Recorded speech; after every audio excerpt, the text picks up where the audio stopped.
చీకటి కరుముతూ ఉంటే అసలు కన్నెత్తి చూసావా నన్ను?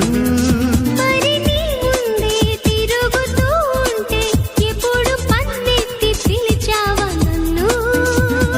రోజు ఇలా ఈ గాలిలా నీ చెవిని తాకేది నేనేగా. మామూలుగా మాట్లాడక ఈ గాలి గోలికి చిత్రంగా కలుసుకో త్వరగా కలలు నిజమవగా.